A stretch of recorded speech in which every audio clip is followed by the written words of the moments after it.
বইটা কেমন দেখলি?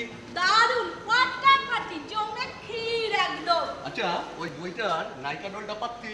পারবো না, কি রে বলি, তুই তো আমার গানও গাইতে পারিস না। আমি কি শুধু গান করে দেখেছি? হ্যাঁ, সে তো জানিস।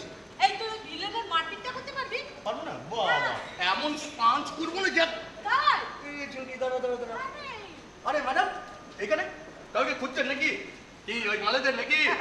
চেনো নাকি ওদের? চিনি মানে সকাল সন্ধ্যায় দেখছি, আর ওই মালেদের চিনবো না? ঝুঁকি, শোন। আরে ম্যাডাম কি বলছে, ওই হিজড়েদের আমরা চিনি কিনা?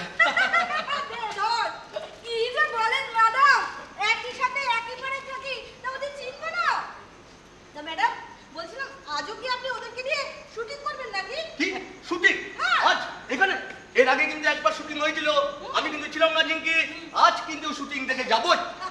তো ম্যাডাম বলছিলাম আমাদেরকে একটা সিনেমায় চান্স করে দিন না। হ্যাঁ, দিন না, একবারে ফাটিয়ে দেবো। ওই হিজড়েরা হিজড়েদের অ্যাক্টিং কি করবে? কি দেখবেন? মেরে अंगने में तुम्हारा किया कम है তাই এই আরেকটু দেখবেন। जिसके बिकी मोटी उसका भी बास नाम है। একবার দেখলেই আমরা বুঝে তাই যাই। আরে গুরু শোনো, তোমরা যে অ্যাক্টিংটা করতে চাইছো, মানে যাদের হয়ে তোমরা অভিনয় করতে চাইছো, তাদের সম্বন্ধে জানতে হবে। জানো তো ওদের সম্বন্ধে? জানি মানে সকাল সন্ধ্যায় কিস্তি মারতে আর এরকম ঝামেলামি করতে এগিয়ে যাচ্ছে, আর এইভাবে তালি দিতে এইভাবে তালি তালিটা কিন্তু হচ্ছে না। তাই? সে যাই শোনো, ওদের জীবন নিয়ে আমি একটা ফিল্ম বানাবো, বুঝেছো? আচ্ছা, ম্যাডাম। আর এই ব্যাপারে তোমাদের সাহায্য আমার কিন্তু বলুন দরকার। কি করতে হবে? ম্যাডাম বলুন না, কখন কোথায় যেতে হবে? আমরা ঠিক সেজে চলো। একেবারে, হ্যাঁ। শোনো, ওদের যে হাঁটা চলা, কথা বলা, তালি মারা, এগুলো তো সব রক্ত করবেই। আরো একটা জিনিস কিন্তু তোমাদের জানতে হবে, বুঝেছো? সেটা হচ্ছে ওদের জীবনের যন্ত্রণাটা কোথায়, কেমন ভাবে এই অভিশপ্ত জীবন বহন করতে ওরা অসহায় মতো ওদের মাকে, ওদের বাবাকে আকুল হয়ে ডাকতে থাকে। এই সমস্ত অভিব্যক্তি কিন্তু অভিনয় করে দেখাতে হবে। কি পারবে তো? দাঁড়ান ম্যাডাম, আমি ওদের খিস্তি মারি। খিস্তি মারো? ঠিক আছে। ম্যাডাম বলছিলাম কি, আমিও না ওদের খিস্তি মারি। শোনো, মানুষ মানুষকে খিস্তি মারে, গালিগালাজ করে, ঝগড়া করে, আবার ভালোও তো বাসে। সুতরাং ওটা কোনো ব্যাপার না, বুঝেছো? ওদের ভালোবাসতে ফিল্মে অ্যাক্টিং করবে, আবার অ্যাক্টিং করতে ভালোবাসবে। কি পারবে না? হ্যাঁ, পারবো না কেন? কি ঝিঙ্কি, ম্যাডাম যেটা বললো, কি পারবো না নাকি? হ্যাঁ, না পারার কি আছে? ওরা বাঘ না ভাল্লুক, ওরা তো আমাদের মতো মানুষ নাকি? Right, absolutely right. ওরা কিন্তু আমাদের মতো মানুষ, ঠিক আছে? এটা মনে রেখে কাজে নেমে পড়ো কাল থেকে। আমি আছি তোমাদের সঙ্গে। ঠিক আছে, কোনো চিন্তা করবে না। তাহলে ঝিঙ্কি, ম্যাডাম যেটা বললো সেটা একবার চেষ্টা করে দেখা যাক।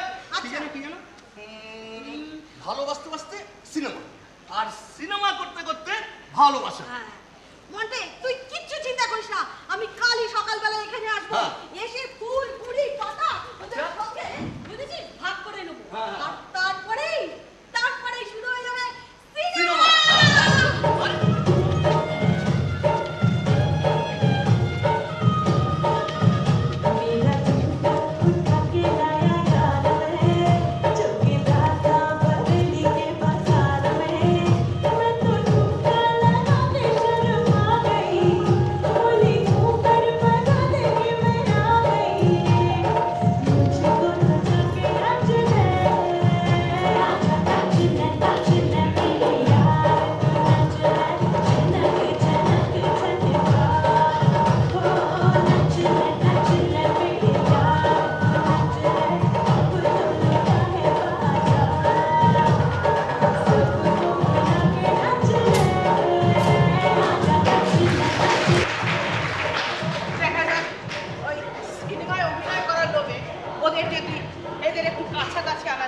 চেষ্টা করেই দেখি পারি কিনা। জানতাম এখানে ছাড়া কোথায় পাবো আপনাকে, যে জন্য আপনার কাছে এলাম। কি ব্যাপার, অমন করে আমার দিকে তাকিয়ে কি দেখছেন আপনি? আমি আমার ডিসিশনটা আপনাকে জানিয়ে দিতে এলাম। আপনার এই ফিল্মের প্রজেক্টে আমি আর নেই, আপনি অন্য ফিনান্সার খুঁজে নিন। কতগুলো অসভ্য হিজড়ে। ঠিক, তোমার তো এখন বাড়িতে থাকার কথা, তুমি এখন এখানে কেন?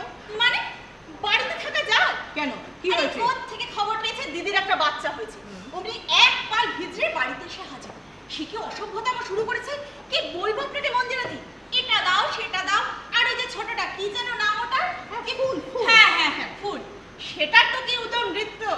তাই দেখে আমি তখনই বাড়ি থেকে কাট মাথার ভিতরটা না অসহ্য, ডিসগাস্টিং। চলো না মন্দিরাদি, একটু কফি হাউসে গিয়ে চা বা কফি কিছু খেয়ে আসুন। চলো, আসুন মন্দিরাদি। মিঠে শোনো, তোমার না বাড়ি যাওয়াটা খুব দরকার। তুমি তুমি যত তাড়াতাড়ি সম্ভব বাড়ি চলে যাও। মানে ওসব ফাজলামো দেখার জন্য? কি ব্যাপার মন্দিরাদি, আপনি এভাবে কেন কথাগুলো আমাকে বলছেন? কি হয়েছে মন্দিরাদি? মিঠে মিঠে তোমাকে যা বললাম তুমি তাড়াতাড়ি তাই কাজটা করো। তুমি চলে যাও, তুমি এখনই বাড়ি যাও। বাড়ি গেলে তুমি সমস্ত বুঝতে পারবে। বাড়ি যাও। কি ব্যাপার? দিদির বাচ্চা, হিজড়েদের নাচ, মন্দিরাদি এভাবে কেন কথাগুলো আমাকে বলছে? মন্দিরাদি কি কিছু আমার কাছে লুকোচ্ছে? মন্দিরাদি, মন্দিরাদি, আপনি কিছু আমার কাছে গোপন করছেন। বলুন, বলুন মন্দিরাদি, আপনাকে বলতেই হবে। না, শোনো বলুন। শোনো শোনো মিঠে শোনো, এক্ষুনি পাতা আসবে, ওর সঙ্গে আমার অনেক অনেক কথা আছে। আর তোমার কিন্তু বাড়ি যাওয়াটা খুব দরকার। আমি যেটা বললাম তুমি সেটা করো তাড়াতাড়ি, প্লিজ। মিঠে তুমি বাড়ি চলে যাও। মন্দিরাদি, দিদির বাচ্চা, হিজড়েদের নাচ, মন্দিরাদি এভাবে কেন কথাগুলো বারবার আমাকে বলছে? আমাকে বারবার কেন বাড়ি যেতে বলছে? বাড়ি থেকে তাহলে কিছু ঘটেছে? আমার এক্ষুনি একবার বাড়ি যাওয়া দরকার। আমাকে এক্ষুনি একবার বাড়ি যেতে হবে। আমাকে এক্ষুনি একবার বাড়ি যেতে হবে।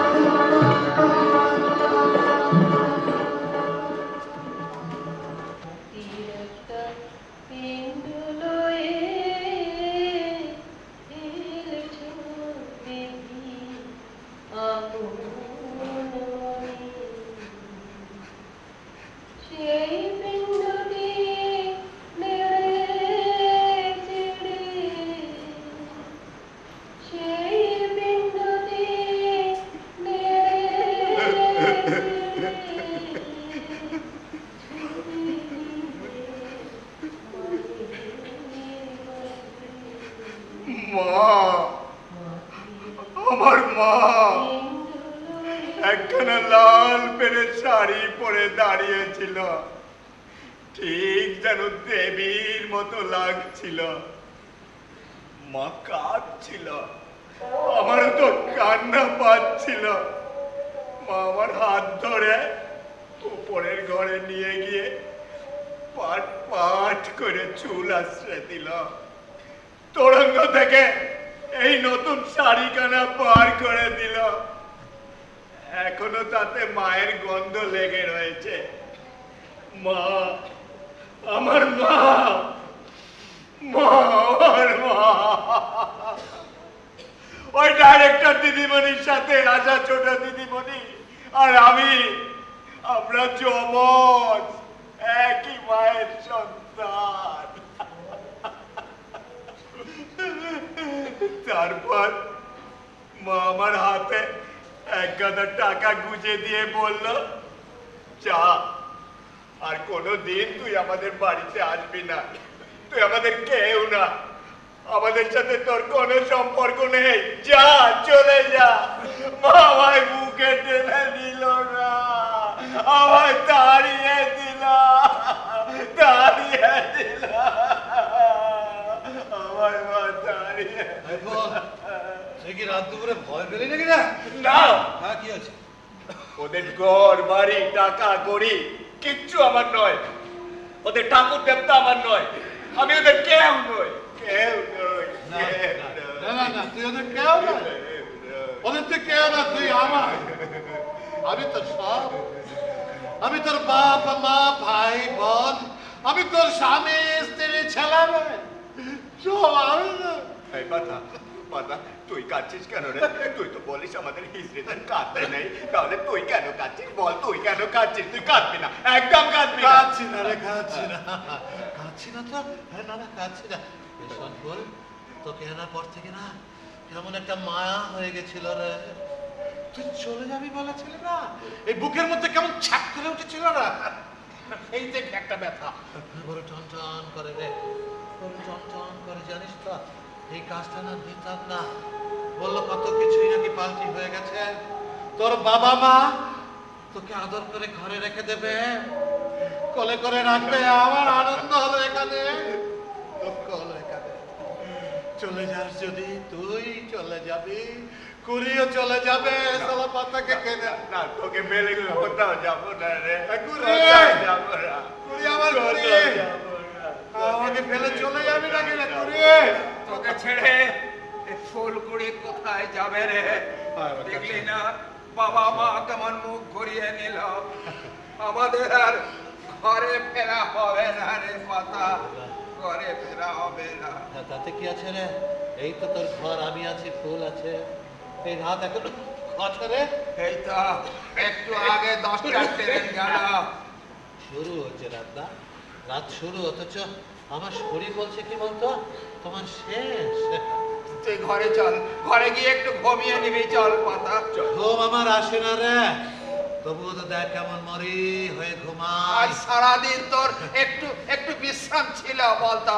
বিশ্রাম আমার লাগে না রে, তবে কি মনে হচ্ছে জানিস, এবার বোধহয় ওই লতার মতো আমার বিশ্রামের পালা এসেই গেল। পাতা না পাতা না, ও কথা বলতে নেই, চল তুই ঘরে চল। জীবন, একটি খালি কথা, মানুষ নাও। এই যে রে, ফুল, বুকটা আমার কেমন করছে, তুই আমার কাছে আয়। না না না না না, তুই ওই শাড়িটা গা থেকে খুলে ফেল, ফেলে দে না, আয় না, আমার কাছে আয় না। বুকটা আমার জড়িয়ে গেল রে। দেখি কালকে আমি ঠিক বেরোতে পারবো রে। হ্যাঁ, এই মানুষের বাচ্চাকে তুই নাচাবি। হ্যাঁ, এক করি, তোকে আমি ঢোলটা দিয়ে যাবো, ওই দেখ চটাস চটাস করে বাজাবি। মানুষের বাচ্চা এক পাল দু পাল হাজার পাল হিজড়ে আর হিজড়ে। পাতা পাতা তুই চুপ কর, ওসব হবে, ওসব পরে শোনা যাবে। তুই দেখ চুপ কেমন কর। অদ্ভুত ব্যবস্থা, দেখ ছেলে আর মেয়ে হলে ঘরে রাখে, বড় করে, বড় মানুষ করে। আর হিজড়ে হলে আর কতকাল রে এভাবে ফেলে দেবে? এইভাবে আমাদের মতো, এ তো পৃথিবীতে দুইখানা আকাশ রে। কিন্তু এই দেখ, তাকিয়ে থাকি, পৃথিবী থেকে দুইখানা আকাশ নাকি দেখতে না আমরা। দুইখান আকাশ? দুটো আকাশ তো থাকতে পারে না রে পাতা। তুই তো বলিস এক পৃথিবীতে দুটো আকাশ হতে পারে না হতে রে। পারে না রে। তাহলে তুই কি বলছিস? তাহলে আমরা আর মানুষ কেন একই সঙ্গে বেঁচে আছি না? হ্যাঁ, একই পৃথিবীর দুই আকাশ থাকলে তো আমরা এ পাতা পাতা আমরা মানব, আমরা মানুষ কেমন একসঙ্গে বেঁচে আছি কেন? একখানা কাজ করে দে, সবাইকে হিজড়ে করে দে না, সবাই পাতা তুই বস। বাবুরা 30টা বছর ধরে পাতা আমাদের কথা তোদের কাছে বলেছে। বড় জজ সাহেব, একটা রায় তুমি দিয়েছ ঠিকই, কিন্তু এবার আসল কাজটা তোরা কর বাবুরা। বাবা মায়েরা, তোমরা আমাদের ঘরে ফিরিয়ে নাও গো। আমরা তোমাদের সাথে একসঙ্গে থাকতে চাই গো। তোমরা আমাদের ঘরে ফিরিয়ে নাও গো। সুখে দুঃখে আমরা তোমাদের সাথে একসাথে থাকতে চাই। চলে একসাথে